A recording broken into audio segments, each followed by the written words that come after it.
Papa, tadi ada kentut besar betul. Betulan kak dek? Hah? Enggak kok bilangnya adek. Adek enggak kentut? Enggak dia bilang mbak.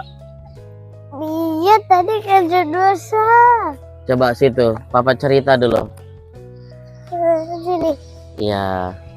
Betulan adek kentut atau enggak? Enggak tuh Mbak Kinan, betulan. Iya. Gini Mbak Kinan, papa ini punya cerita dulu masalah kentut juga, masalah buang angin. Ada seorang ulama di Khurasan, ini ulama terkenal namanya Syekh Hatim bin Alwan. Dia pernah didatangi perempuan, datang minta fatwa karena dia ulama besar di Khurasan. Tiba-tiba ketika minta fatwa, dia yang perempuan itu buang angin, suaranya besar kentutnya, gitu. Sehingga wajahnya menjadi malu.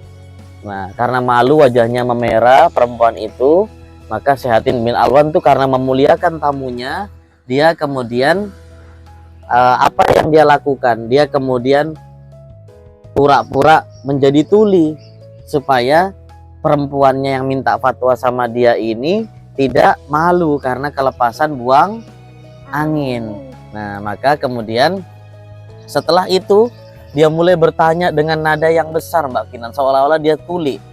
Kalau orang tuli bisa dengar atau enggak? Enggak kan? Nah, karena dia nggak bisa dengar, akhirnya perempuan itu lega. Oh, ternyata syekhnya, gurunya atau kiainya tidak dengar kalau saya buang angin. Selama 15 tahun setelah itu, setelah perempuan ini pulang dan sampai meninggal, tidak pernah dia tahu tentang kepura-puraan Syekh Hatim bin Alwan. Nah, tuh. Sehingga kemudian Syekh Hatim ini dapat gelar Syekh Hatim Al-Aqsam yang tuli.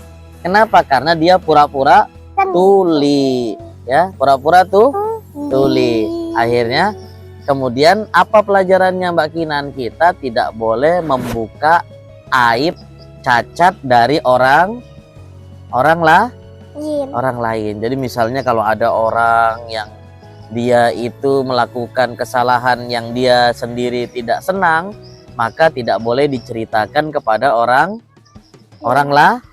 lain. Di dalam hadis Nabi dikatakan waman satara musliman satarallahu fid dunya wal akhirah wallahu fi aunil abdi makanal abdu fi auni akhihi. Barang siapa yang menutup aib saudara muslimnya, Allah akan menutup aibnya di dunia dan di akhirat. Wallahu fi aunil abdi, Allah akan menolong hamba-hambanya, maka nal abdu fi auni akhihi, selama hamba-hamba tersebut mau menolong saudaranya. Jadi kalau adik kentut tadi itu tidak usah disebar-sebarkan karena dia nanti malu kan? Dia tidak merugikan siapa-siapa kan? Nah, sudah. Jadi Mbak Kinan tutupin kalau ada kesalahan orang lain, aib orang lain, sama seperti dia tidak suka dibuka aibnya dan kita pun tidak suka dibuka aibnya juga. Ya, gitu ya Mbak Kinan ya. Paham kan? Ya.